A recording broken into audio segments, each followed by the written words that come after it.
di rumahnya pagi hari ini. Dia juga Tuhan yang baik untuk kita, yang telah lahir untuk kita. Kita ada di bulan Natal ya. Dan ini adalah hari Minggu terakhir sebelum tanggal 25. Jadi akan ada lagu-lagu Natal yang kita nyanyikan. Biarlah kelahiran Tuhan Yesus tahun ini benar-benar memberikan kita makna yang berbeda. Setiap tahun saya rasa semua menginginkan selalu yang berbeda. Ada pembaharuan dalam makna Natal. Karena hidup kita dari Januari sampai Desember itu banyak masalah, banyak pergolakan, banyak problem. Tapi sekali lagi dia tetap Allah yang baik buat kita. Amin. Haleluya. Semua yang punya sukacita boleh berikan kemuliaan bagi Tuhan Yesus Kristus. Haleluya, haleluya, haleluya. Baik, mari kita teduh sejenak di hadapan Tuhan.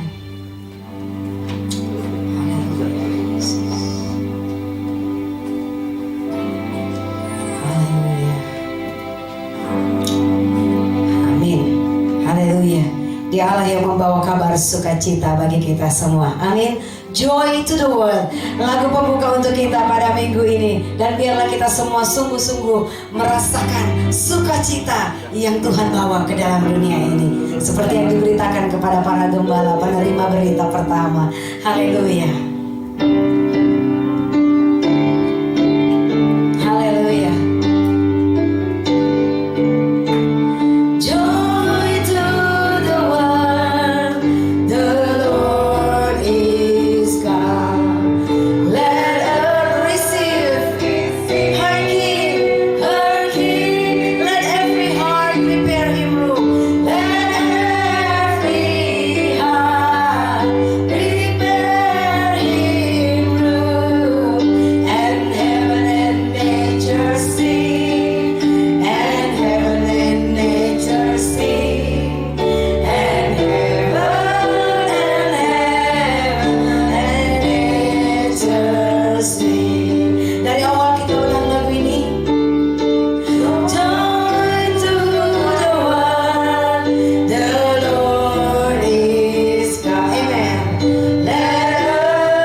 Memuji Tuhan, amin.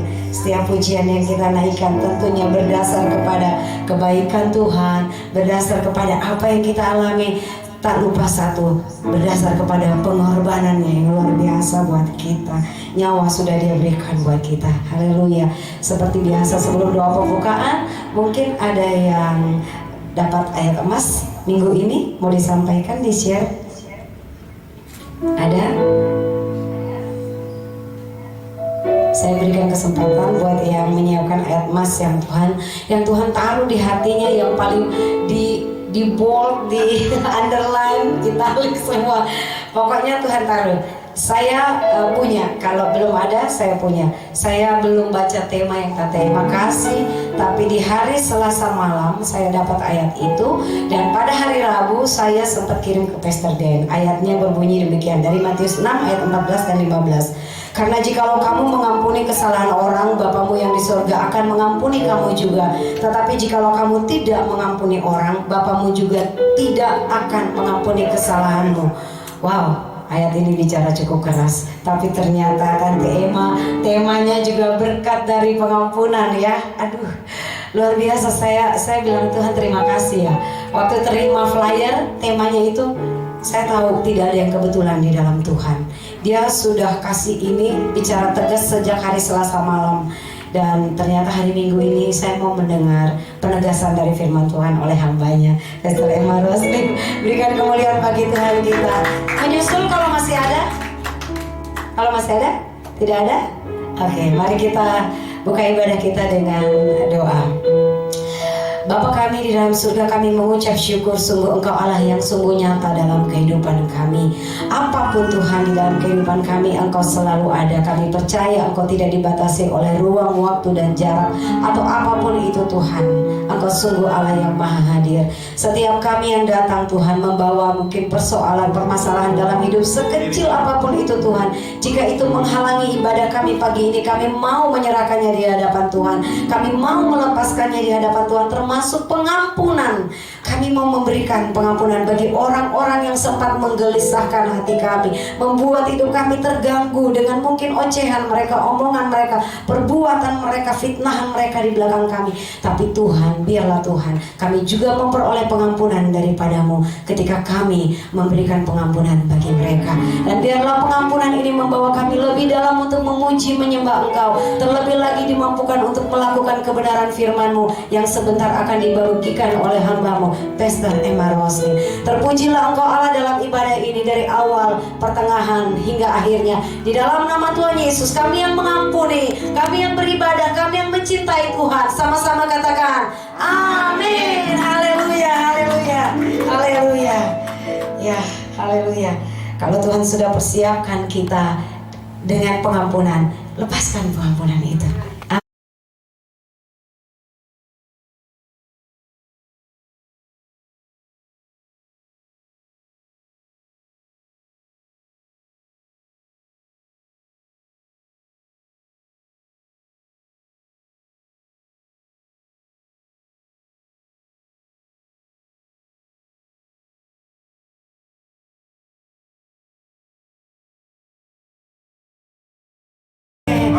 Ya, boleh ulang sekali lagi ya. The herald angels sing, glory true and newborn, peace on earth, and mercy mild, God and sinners, yes. Joyful on the nations rise, joy the triumph on the skies, with angelic hosts proclaim, Christ is born in Bethlehem. Hark the herald angels sing, glory to a newborn King. Kita surga bergema, kita surga bergema, lahir Raja mulia, damai dan sejahtera turun dalam dunia. Bangsa-bangsa bangkitlah dan bersoraklah serta mengumumkan kabar baik, lahir Kristus tak ajaib. Kita surga bergema, lahir Raja mulia.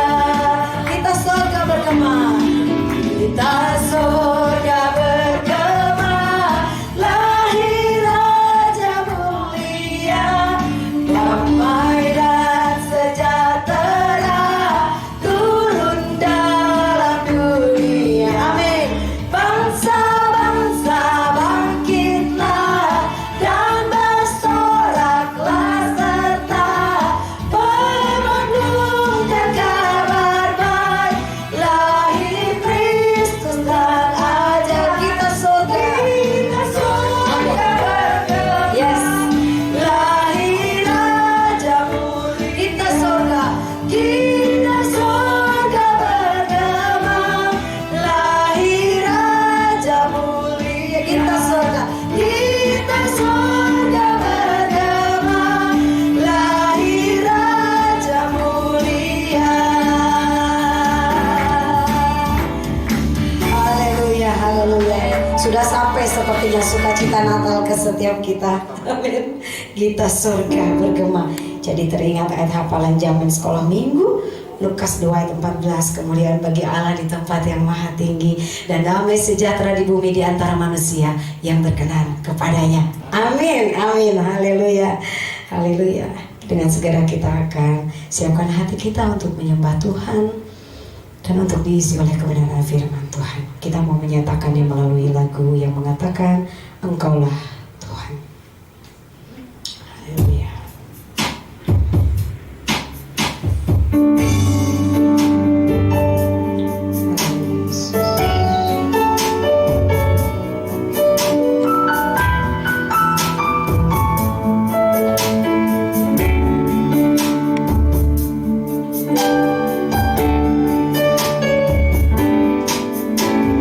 Ku rindu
Karena hidup kami ini bukan lagi kami, tapi kami adalah milik Tuhan.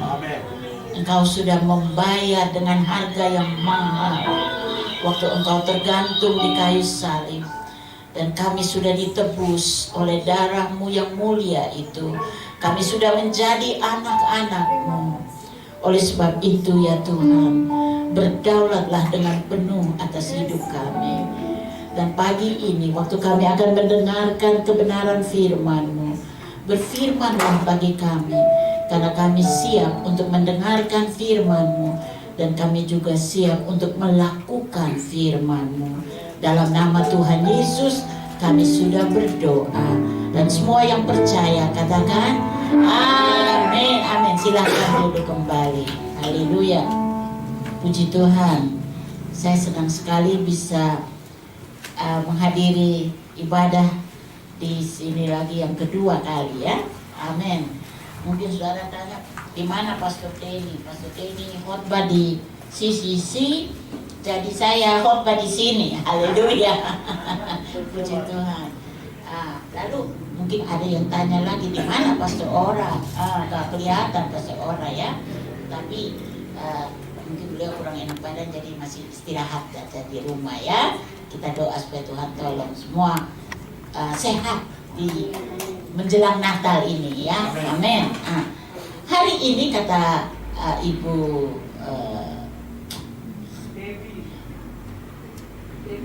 Debbie tadi, hari ini adalah pekan terakhir dari lingkaran masa Advent, minggu keempat, yang memiliki arti khusus, yaitu perdamaian. Wah, saya jadi kaget ya, karena kok mirip-mirip dengan apa yang ingin saya sampaikan pada pagi ini, berdamai. Tapi dalam judul khotbah yang ingin saya sampaikan adalah berkat dan dibalik pengampunan. Oke. Nah, minggu terakhir masa Advent adalah kesempatan untuk melihat persiapan sikap hidup, perkataan dan perbuatan kita menyambut Natal. Amin. Nah, saya juga waktu diminta untuk khotbah di sini, saya bilang, Tuhan apa ya? Kok Tuhan membawa saya tentang pengampunan? Ini bukan berarti saya sudah hebat ya. Saya sedang berkhotbah tentang apa yang dikatakan firman Tuhan untuk saya juga. Amin. Dan untuk kita semua. Amin. Jadi jangan menganggap bahwa saya ini sudah hebat. No. Oke.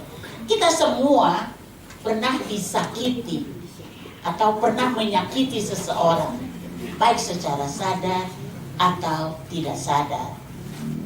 Nah, kalau kita sudah menyakiti seseorang, baik secara sadar atau tidak sadar, lalu kita meminta maaf, lalu orang tersebut memberi maaf, kita merasa lega, iya kan? Lega banget ya. Tapi kalau kita pernah disakiti dan rasa sakitnya amat dalam, sulit bagi kita untuk memaafkan atau memberi pengampunan. Yang kita lakukan yaitu kita menjauhi orang tersebut. Kita tidak lagi mau menjalin hubungan persahabatan dengan orang tersebut, karena kita tidak mau disakiti untuk kedua kalinya. Betul? Nah, itu manusiawi kita. Jadi khotbah saya pada pagi ini berkat dibalik pengampunan. Terlebih dahulu kita akan melihat arti kata pengampunan. Apa sih arti kata pengampunan? Pengampunan adalah pemberian maaf atau ampun sehingga orang yang bersalah dan berdosa dibersihkan dan dikondisikan sebagai orang yang bersih. Hal mengampuni adalah satu tindakan yang paling sulit untuk dilakukan, namun wajib. Tuh, sudah sulit, tapi wajib. Mengapa wajib? Karena hal mengampuni bukan pilihan, tapi perintah Tambah lagi ya. Perintah dari siapa? Perintah dari Raja di atas segala raja dan Tuhan di atas segala Tuhan. Nah, teks saya itu seperti yang diberikan oleh Tuhan kepada Debbie. Halo Debbie, berarti Tuhan sudah memulai dengan Debbie terlebih dahulu. Matius 6 ayat 14 dan 15. Nah, Matius 6 ini merupakan rangkaian ajaran Yesus yang terdapat mulai dari Matius 5, Matius 6, dan Matius 7. Dan Matius 6 ayat 14 sampai 15 saya akan baca kembali. Kalau saudara sudah dapat ayat itu, mari kita baca bersama-sama. Halo, sudah dapat? Matius 6 ayat 14 dan 15 kita baca bersama-sama. 1, 2, 3. Karena jikalau kamu mengampuni kesalahan orang, Bapamu yang di surga akan mengampuni kamu juga. Tetapi jikalau kamu tidak mengampuni orang, Bapamu juga tidak akan mengampuni kesalahanmu. Dari dua ayat ini terdapat hukum tabur tuai. Hukum tabur tuai. Apa yang kita lakukan akan kita tuai. Kadang apa yang kita tuai tidak langsung, tapi pasti kita akan menuai apa yang kita tabur. Oleh sebab itu Rasul Paulus tulis dalam Galatia pasal 6 ayat 7, jangan sesat. Allah tidak membiarkan dirinya dipermainkan, karena apa yang ditabur orang itu juga yang akan dituainya. Kalau kita ingin mengalami pengalaman yang mengenakan, kita harus mempraktekkan terlebih dahulu hal-hal yang mengenakan itu kepada sesama, supaya kita bisa menuai hal yang enak. Namun waktu kita melakukan hal-hal yang mengenakan kepada sesama, motivasi kita harus benar loh. Kita tidak berpikir bahwa kebaikan yang kita taburkan, oh pasti nanti saya akan dapat imbalan yang lebih lagi. Kalau motivasi itu salah, wow, perlu dipertanyakan. Ya, jadi kita harus memiliki motivasi yang benar. Kita melakukan itu karena kita mengasihi, karena itu adalah hukum Tuhan, sehingga kita mau melakukan itu. Nah, 2 Korintus 9 ayat 6 mengatakan, camkanlah ini, orang yang menabur sedikit akan menuai sedikit juga, dan orang yang menabur banyak akan menuai banyak juga. Nah, itu terserah dari kita, mau menuai sedikit atau banyak.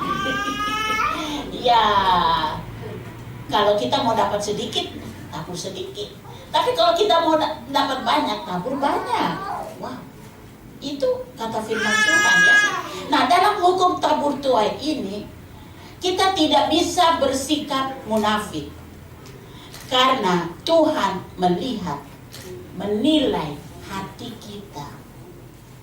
Mazmur 7 ayat 10b mengatakan, Engkau Tuhan yang menguji hati dan batin orang, ya Allah yang adil. Dan dialah yang akan membalas apa yang sudah kita lakukan, baik itu baik atau baik itu tidak baik. Tuhan yang menghakimi kita, dialah yang membalasnya. Oleh sebab itu, marilah di bulan Natal ini kita banyak berbuat baik. Amin. Karena firman Tuhan berkata dalam Galatia 6 ayat 9, janganlah kita jemu-jemu berbuat baik. Karena apabila sudah datang waktunya Tuhan, dialah yang akan memberikan pahala. Dia akan membalas kepada kita. Wah, luar biasa. Nah, 4 hal yang harus kita ketahui tentang pengampunan. Yang pertama, pengampunan bertujuan membebaskan diri kita dari belenggu kemarahan dan kekecewaan. atau tawar hati. Saya bersyukur karena minggu lalu saya khotbah di CCC tentang tawar hati. Minggu sebelumnya Pastor Suwanto khotbah tentang kesepian.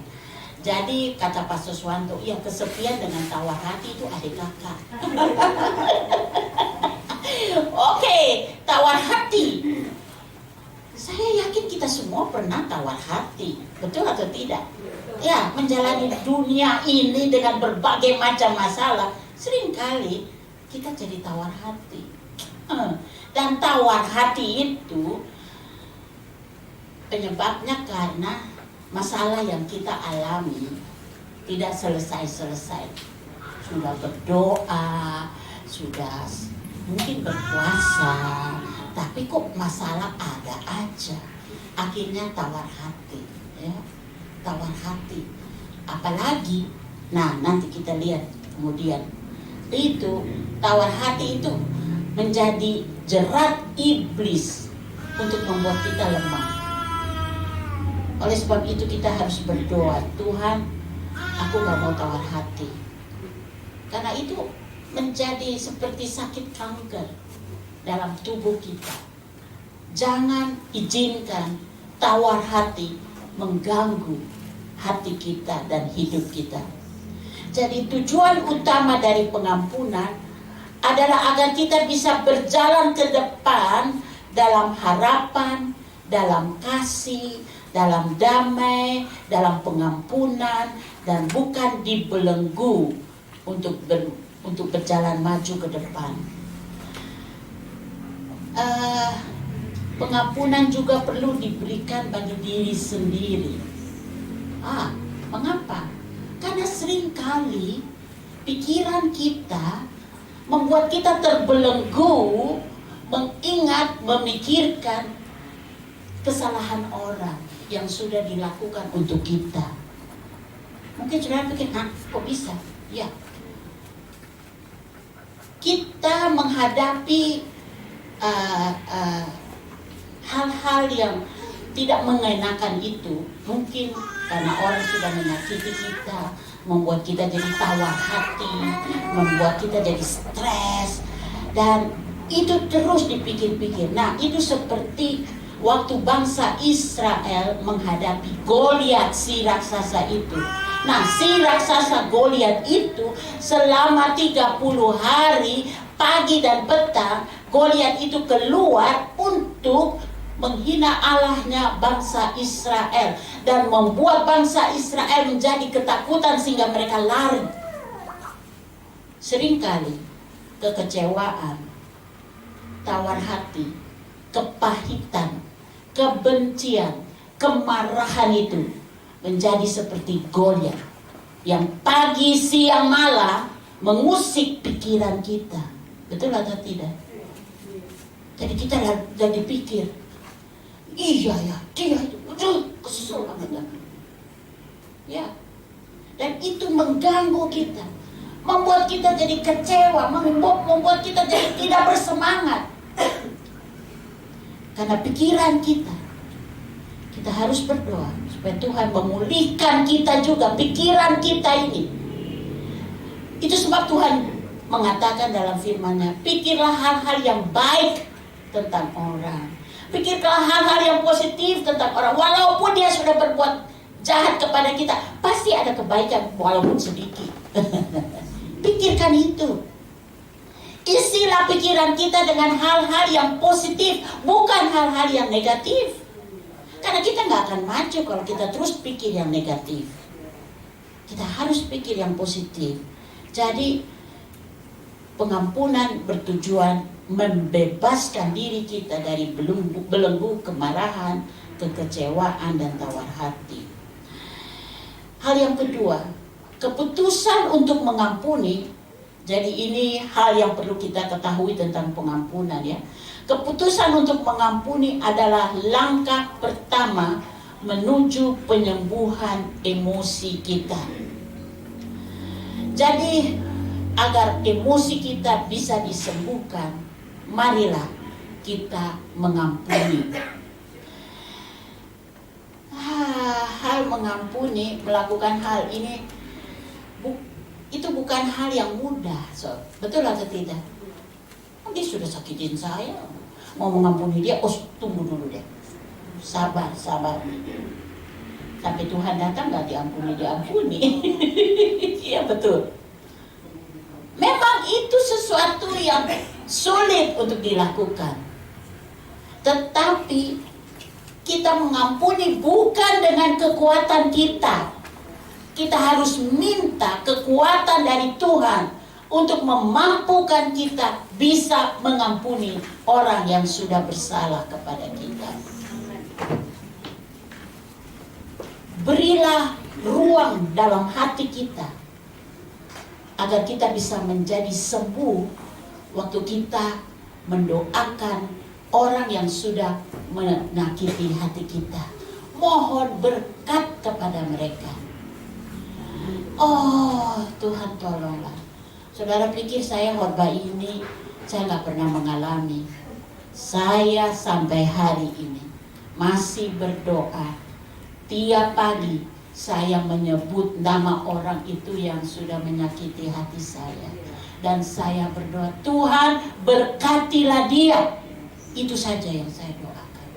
Saya tidak doa Tuhan.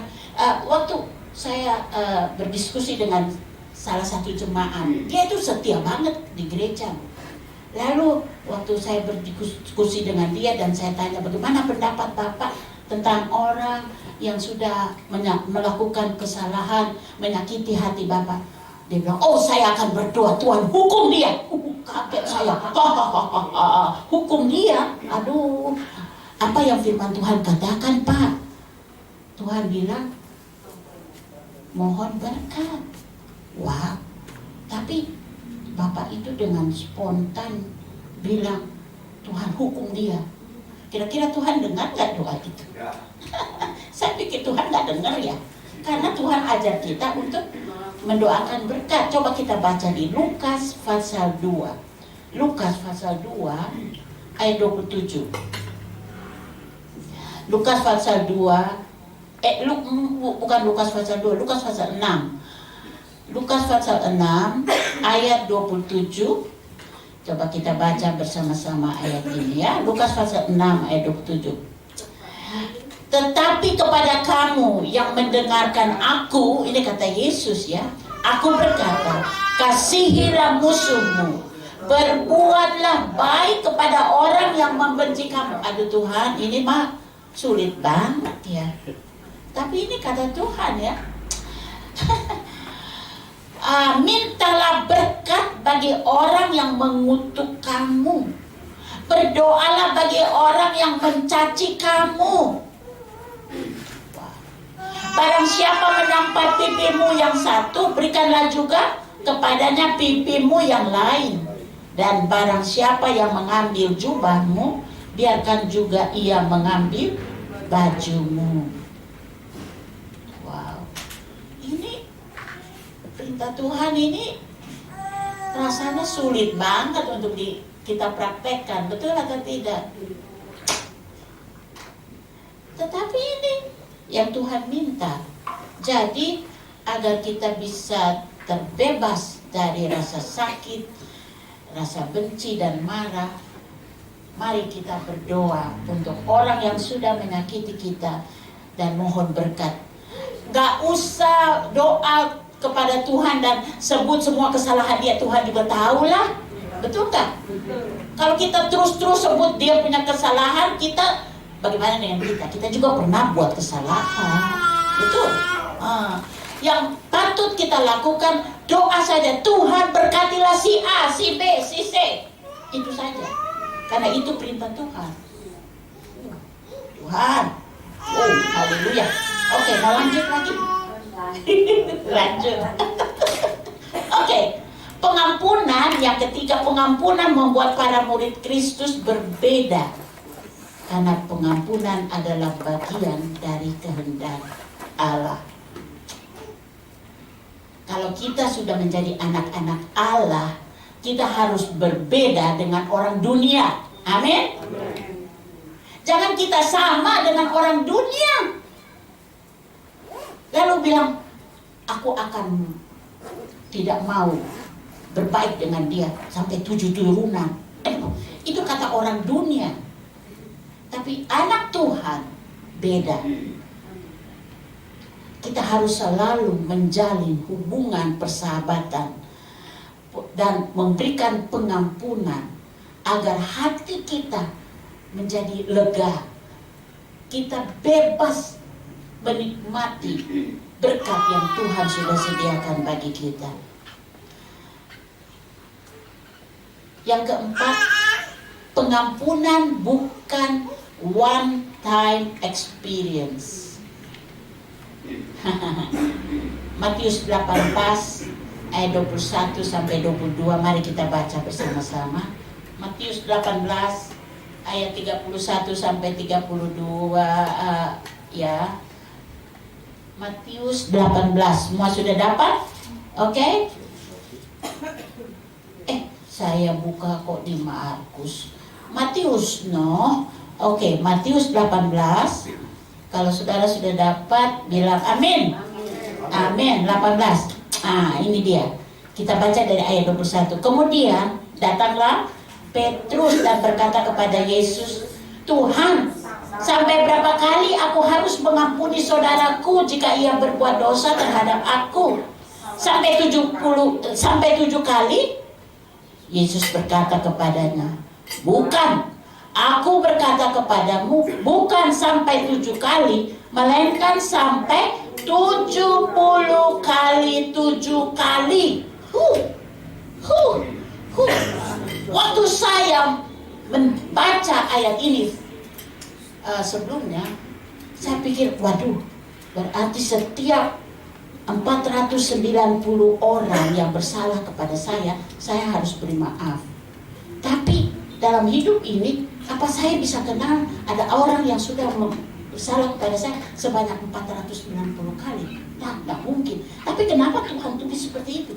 Nah, ini Tuhan membuka pikiran saya dan Dia menjelaskan kepada saya bahwa pengampunan itu bukan berarti melupakan. Betul? Kita ini manusia yang sehat, punya pikiran yang sehat, sehingga pikiran ini bukan supaya melupakan, tapi Tuhan selalu mengajarkan. Waktu kita sudah mengampuni seseorang, seringkali dan acak kali iblis selalu datang mengganggu dan bilang, "Oh, lihat itu dia sekarang, tingkahnya itu loh." Di saat itu kita harus minta, "Tuhan, saya mau mengampuni dia."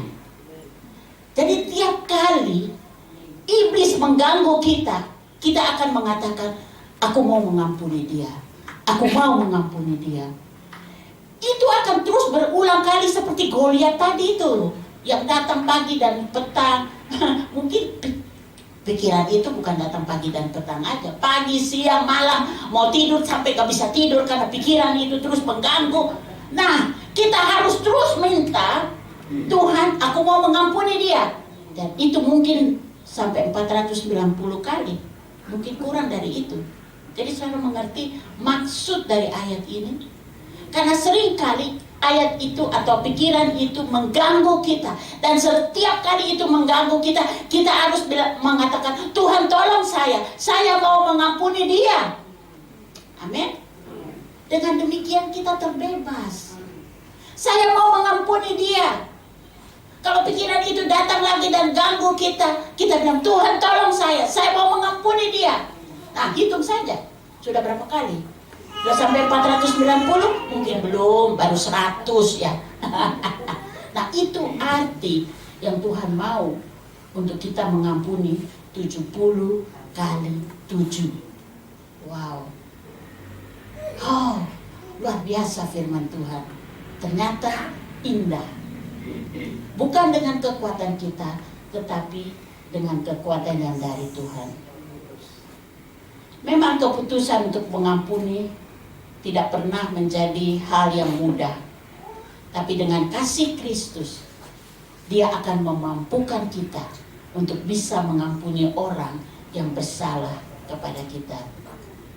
Satu hal yang harus kita tahu, Tuhan akan selalu berada di pihak orang yang mau terus bekerja untuk mengampuni sesamanya. Amin. Yes. Bagaimanapun juga, tugas kita selama ada di dunia ini adalah harus terus mengasihi sesama dengan kasih-Nya Tuhan. Haleluya. Wow, masih ada satu lagi poin. Berkat di balik pengampunan. Kita mengampuni, maka kita juga mendapat pengampunan dari Tuhan, ya. Seperti ayat-ayat yang sudah kita baca tadi. Tapi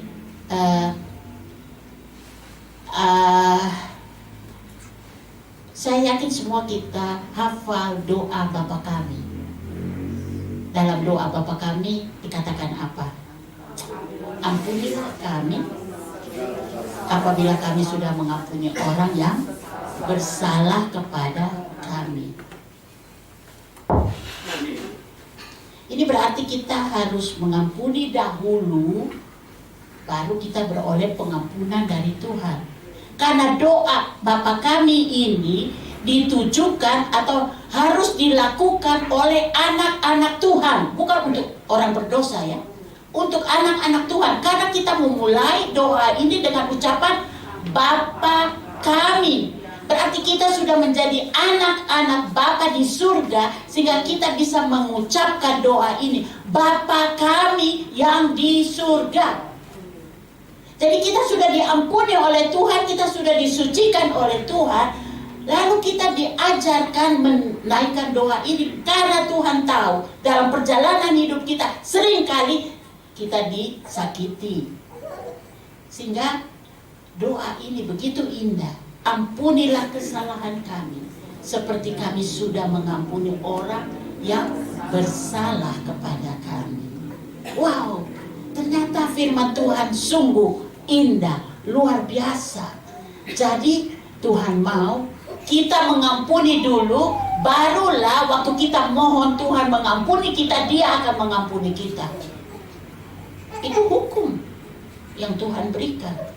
Jadi kalau kita belum bisa mengampuni orang yang bersalah kepada kita, Tuhan gak bisa mengampuni kita. Aduh Tuhan, wow, sulit ya.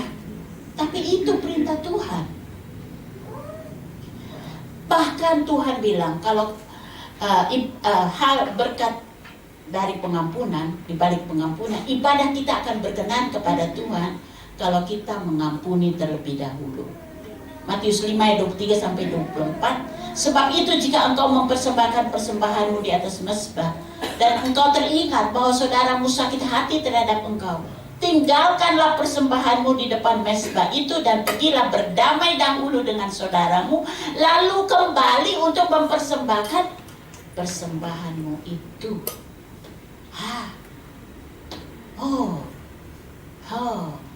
Jadi sebelum kita beribadah mungkin kita harus naikkan doa, Tuhan sucikan hati kita. Kalau ada hal-hal di dalam hati kita yang belum dibereskan, ampunilah. Dan aku mau mengampuni orang yang sudah bersalah kepadaku, agar ibadahku berkenan di hati Tuhan, diberkati oleh Tuhan. Dan berkat di balik pengampunan, yaitu pengampunan membawa pemulihan dan sukacita. Kadang berkat Tuhan tidak bisa mengalir dalam hidup kita karena hati kita masih penuh dengan luka dan dendam. Betul, masing-masing kita yang sudah dilukai itu membekas di hati, itu ada. Dan kalau kita ingat-ingat terus, itu luka tidak sembuh-sembuh, bahkan jadi infeksi. Betul?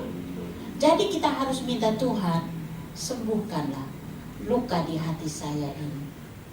Saya mau terbebas, saya mau memberikan pengampunan.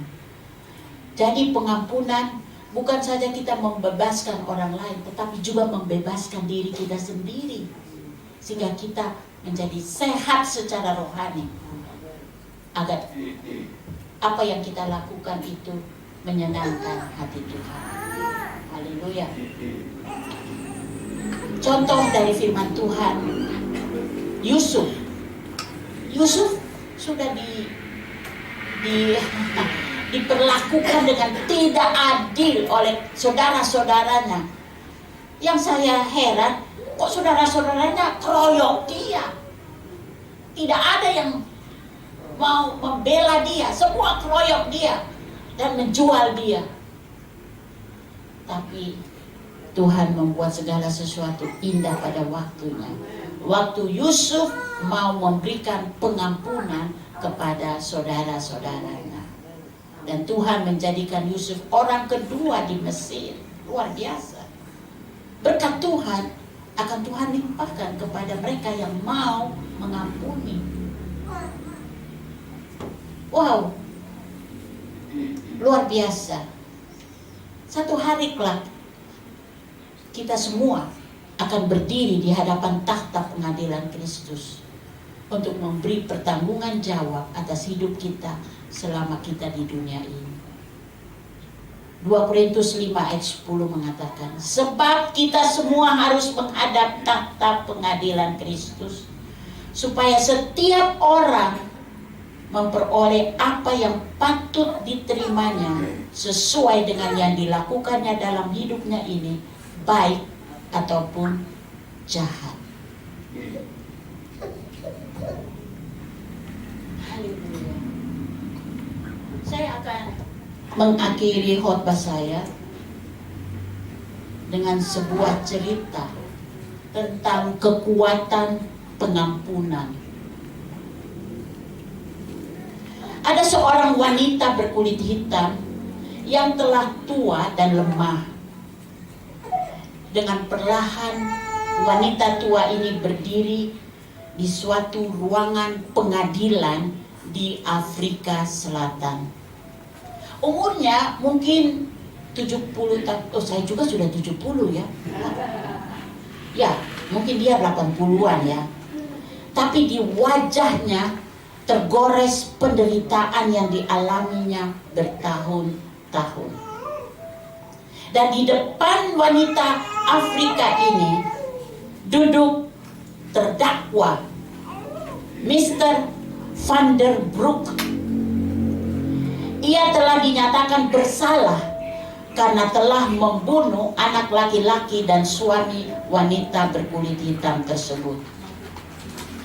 Beberapa tahun yang lalu, Mr. Van der Broek datang ke rumah wanita berkulit hitam ini, mengambil anak laki-laki satu-satunya, menembaknya dan membakar tubuhnya. Beberapa tahun kemudian, Mr. Van der Broek kembali lagi ke rumah wanita berkulit hitam ini dan mengambil suaminya.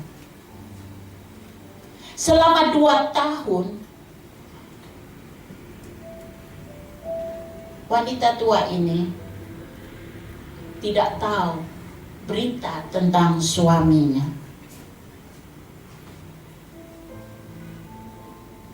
Kemudian Mr. Van der Broek kembali lagi ke rumah wanita ini dan mengajaknya ke suatu tempat di tepi sungai. Waktu mereka tiba di situ, wanita ini melihat suaminya terikat dan disiksa. Orang-orang yang menganiaya suami wanita ini memaksa suaminya berdiri di tumpukan kayu kering dan menyiramnya dengan bensin, siap untuk membakar suaminya. Dan kata-kata terakhir yang wanita itu dengar keluar dari mulut suaminya, di mana suaminya berkata, "Bapa, ampunilah mereka." Tidak lama kemudian, Tuan Van der Broek ditangkap dan diadili. Ia dinyatakan bersalah, dan sekarang adalah saatnya untuk menentukan hukumannya. Ketika wanita berkulit hitam ini berdiri, hakim itu bertanya, "Ibu, jadi apa yang Anda inginkan? Apa yang harus dilakukan pengadilan terhadap orang ini, Mr. Van der Broek, yang secara brutal telah menghabisi keluarga Anda?" Dan wanita itu menjawab, "Saya menginginkan 3 hal. Yang pertama, saya ingin dibawa ke tempat di mana suami saya dibunuh dan dibakar, dan saya akan mengumpulkan abunya agar saya bisa menguburkannya secara terhormat." Setelah berhenti sejenak, ia melanjutkan, "Suami dan anak saya adalah satu-satunya keluarga saya. Oleh sebab itu, permintaan saya yang kedua, dan permintaan ini membuat hati saya hancur." Dia berhak, wanita ini berhak untuk meminta pengadilan menghukum seberat-beratnya Mr. Van der Broek, betul? Tapi apa yang wanita tua ini katakan? "Saya ingin Mr. Van der Broek menjadi anak saya. Saya ingin agar dia datang 2 kali sebulan ke rumah saya dan melewatkan waktu selama sehari bersama saya, hingga saya dapat mencurahkan padanya kasih yang masih ada dalam diri saya." Wow, luar biasa sekali. Dan akhirnya ia berkata, "Permintaan saya yang ketiga, saya ingin Mr. Van der Broek tahu bahwa saya mengampuni dia, karena Yesus Kristus telah mati untuk mengampuni dosa saya. Begitu juga dengan permintaan terakhir dari suami saya sebelum dia dibakar. Oleh karena itu, bolehkah saya meminta seseorang membawa saya ke depan? Saya ingin memeluk Mr. Van der Broek dalam pelukan saya dan menunjukkan kepadanya bahwa dia benar-benar telah saya ampuni." Wow. Waktu Mr. Van der Broek mendengar ketiga permintaan dari wanita berkulit hitam ini, dia jatuh pingsan. Dia tidak menyangka bahwa dia bisa diampuni. Padahal dia juga menyadari semua perbuatan yang sudah dia lakukan terhadap anak dan suami dari wanita berkulit hitam ini. Tapi dia bisa mendengarkan satu ucapan yang keluar dari hati yang mengasihi, "Aku mengampuni kamu." Dengan serentak seluruh hadirin yang ada di ruangan pengadilan itu berdiri. Dan apa yang mereka lakukan? Mereka menyanyikan lagu Amazing Grace.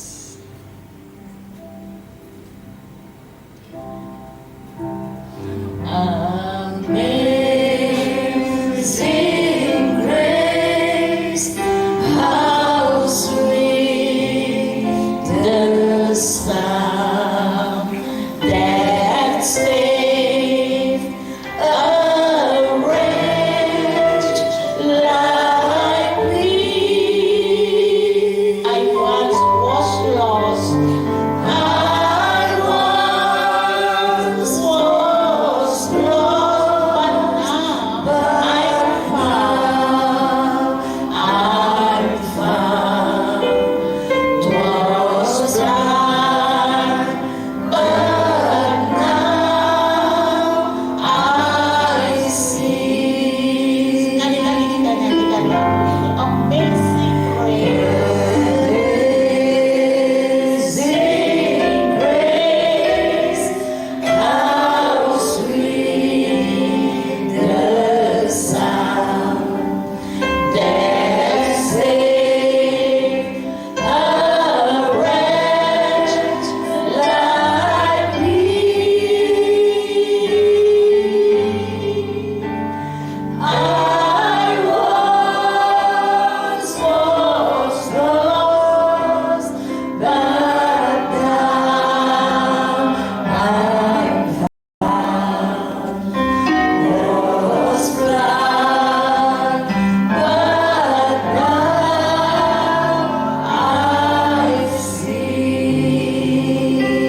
saudara jemaat Tuhan yang masih menyimpan sakit hati, kemarahan dalam hatimu terhadap seseorang. Saya tidak tahu mengapa Tuhan minta saya menyampaikan khotbah ini. Tapi khotbah ini sudah memukul hati saya terlebih dahulu. Saya harus minta kepada Tuhan, tolong saya. Saya mau terus-menerus mengampuni mereka yang sudah bersalah kepada saya. Saya mau memasuki masa raya Natal ini dengan hati yang sudah dibersihkan oleh Tuhan, hati yang sudah mengampuni. Karena tema Natal adalah perdamaian.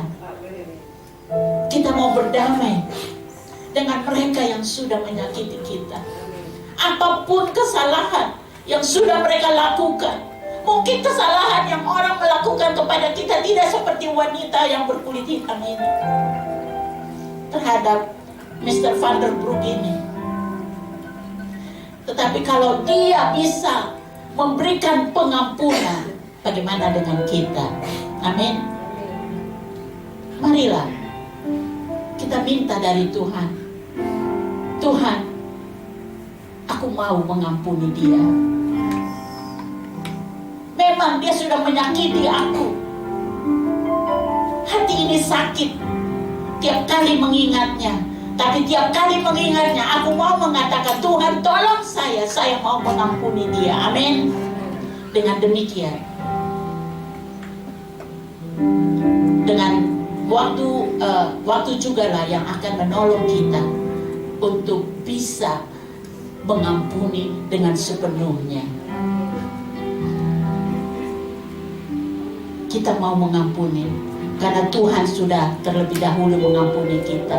Waktu kita masih berada di dalam dosa, Tuhan sudah mati untuk kita. Oleh sebab itu, marilah kita mau minta Tuhan pagi ini menolong supaya kita juga bisa mengampuni sesama. Sujud di altarnya, ku bawa hidupku, ku terima anugerahnya, Dia ampuniku dan bebaskanku. Dia ubah hidupku, barui hatiku. Sesuatu terjadi saat datang di altarnya.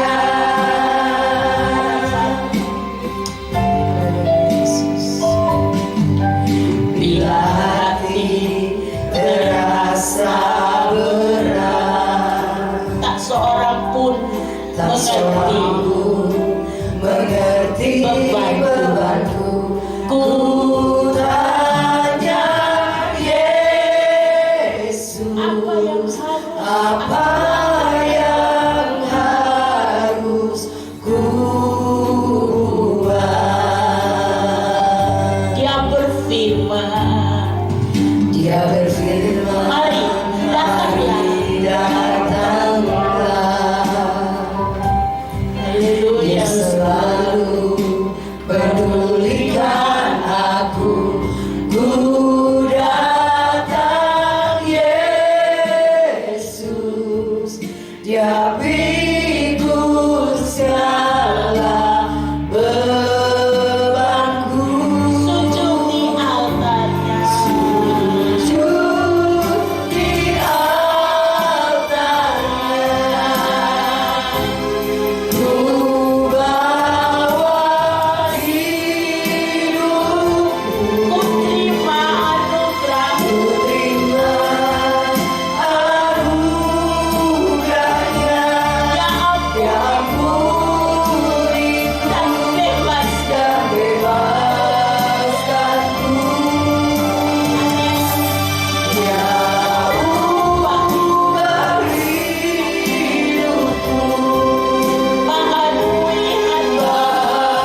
yang belum saudara bereskan, taruhlah tanganmu di hatimu. Mari kita berdoa bersama-sama. Kita semua ada dalam satu perahu yang sama. Kita mau minta, Tuhan, nyatakan anugerah-Mu bagi kami. Anugerah-Mu cukup untuk kami. Kami mau berjalan dalam anugerah-Mu. Karena anugerah-Mu lah yang memberikan kami kekuatan untuk terus maju mengikut Tuhan. Tuhan Yesus, kami datang kepadamu pada pagi ini. Terima kasih untuk kebenaran firman-Mu. Tuhan tahu keadaan hati kami. Tuhan tahu pengalaman-pengalaman pahit yang sudah kami alami. Dan sulit untuk kami mau memberikan maaf dan memberikan pengampunan.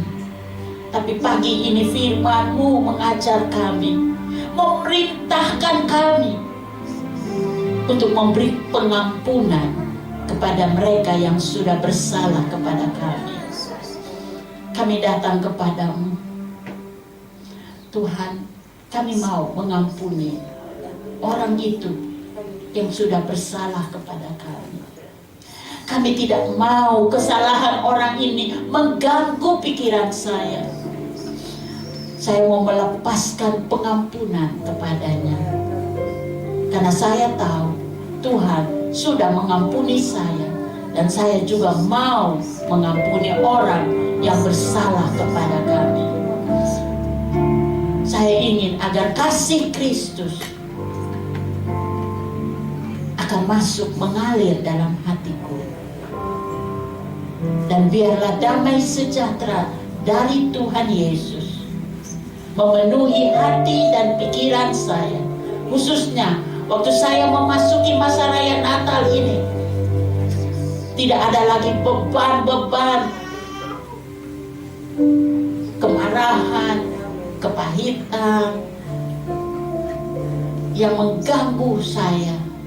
Saya mau terbebas dan memasuki masa raya Natal ini dengan penuh sukacita dan damai sejahtera yang dari Tuhan. Berkatilah umat-Mu di LGC ini dalam nama Tuhan Yesus.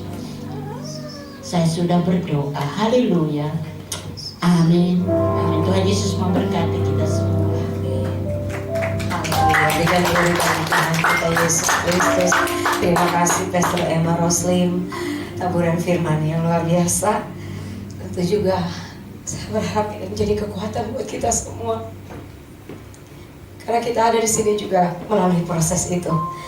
Melepaskan pengampunan itu sulit tapi wajib. Haleluya. Kau dimuliakan di tempat ini Tuhan. Haleluya. Biarlah setiap kita yang mendengarkan firman Tuhan dan melepaskan pengampunan memperoleh berkat di balik pengampunan itu. Berlaku untuk kita semua. Amin. Bapak Ibu yang terkasih, kita akan memberi persembahan kepada Tuhan dan terima kasih Tante Eva.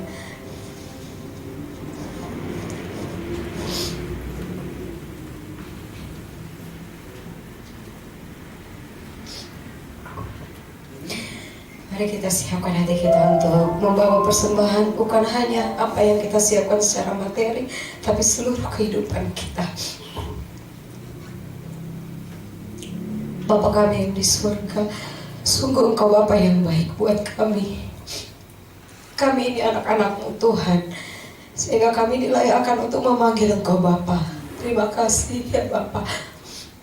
Tuhan, kami sudah mendengar firman-Mu yang begitu indah, menegur sekaligus mengajarkan kami dengan kasih, agar kami memahami ketika kami akan menerima pengampunan itu, terlebih dahulu kami harus melakukannya kepada orang-orang yang mungkin tidak menyukai kami, yang membenci kami, baik kami ketahui ataupun tidak kami ketahui.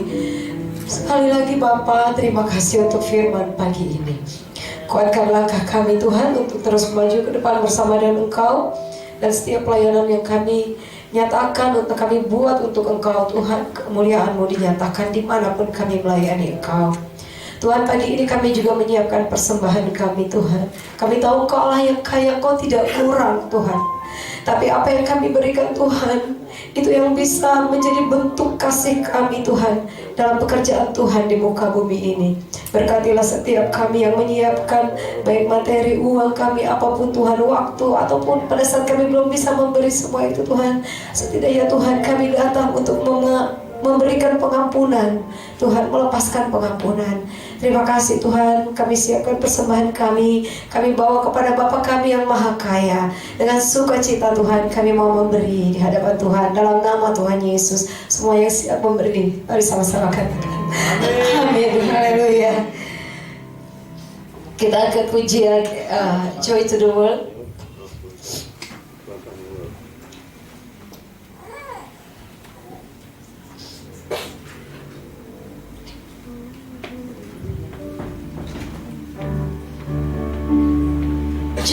Joy to the world, the Lord is come. Let earth receive her King.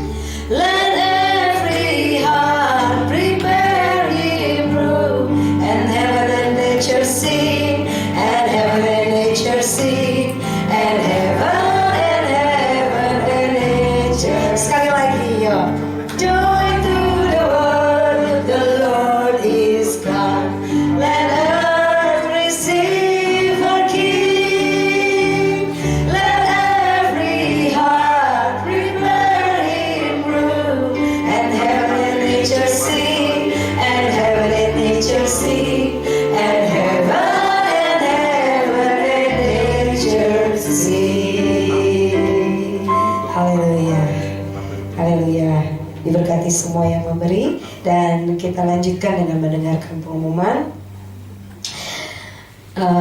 Kemarin LGM, ya, bentuk pelayanan dari LGC, tempat ini Life Giving Ministry, mengadakan Natal bersama anak-anak muda atau youth di belakang Jakarta International Stadium. Namanya Kampung Susut Bayam, Kampung Bayam.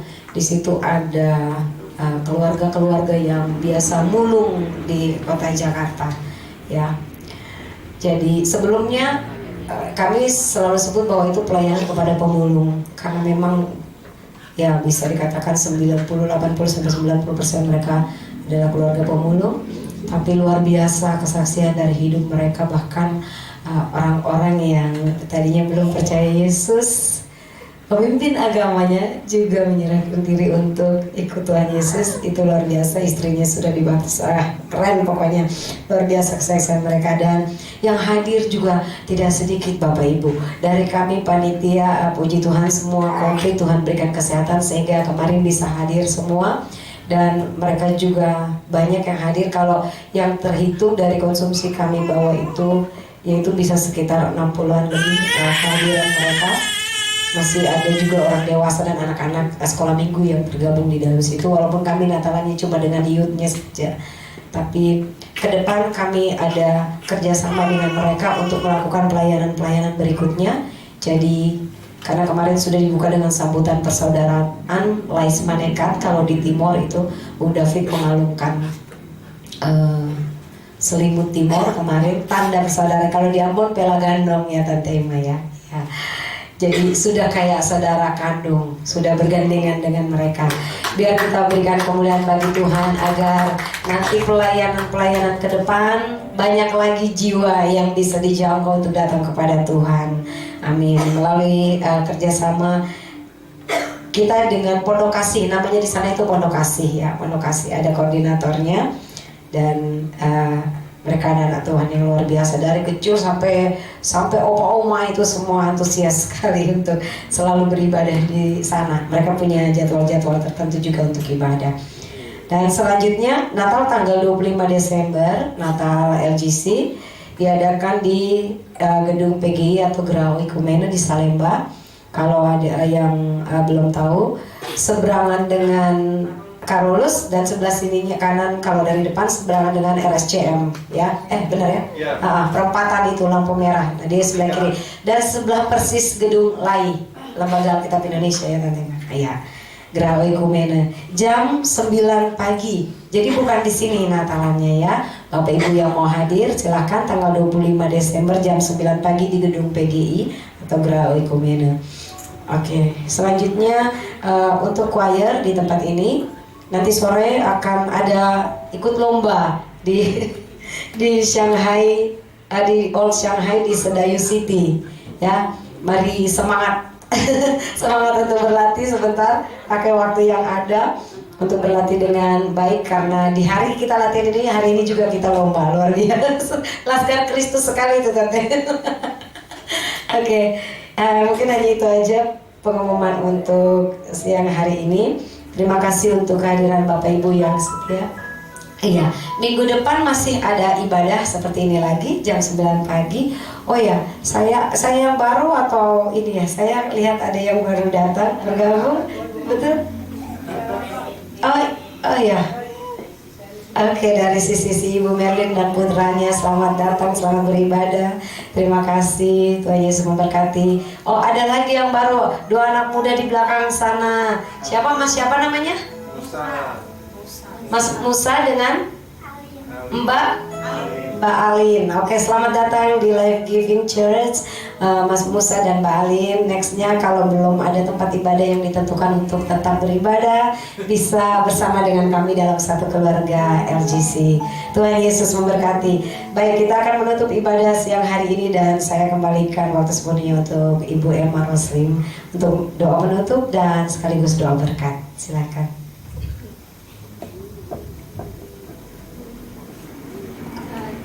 Sebelum kita menutup, saya ingin kita menyanyikan lagu Terima Kasih Yesus. Saya undang kita semua bangkit berdiri. Terima kasih Yesus.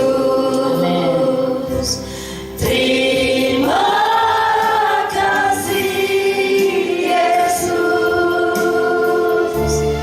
Ku bersyukur hanya bagimu ya Allahku, ya Tuhanku. Terima kasih Yesus. Terima kasih Yesus. Ku bersyukur hanya bagimu. Terima kasih Yesus. Puji syukur hanya bagimu. Puji syukur hanya bagimu. Puji syukur hanya bagimu.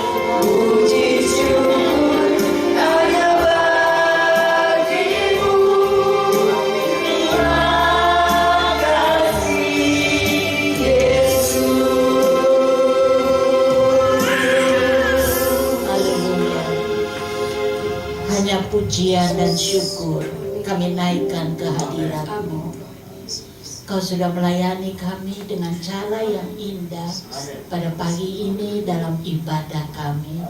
Terima kasih ya Tuhan.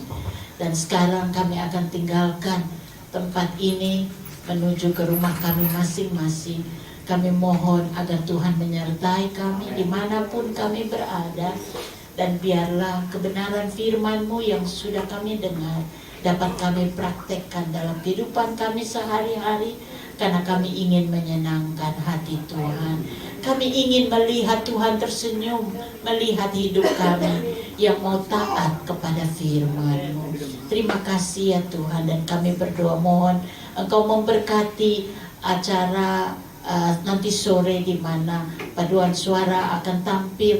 Kami berdoa Tuhan Engkau menyertai, Engkau berkati sehingga penampilan paduan suara dari LGC ini akan benar-benar luar biasa karena Tuhan menyertai dan memberkati. Terima kasih ya Tuhan. Pada akhirnya angkatlah tanganmu dan terimalah berkat dari Tuhan.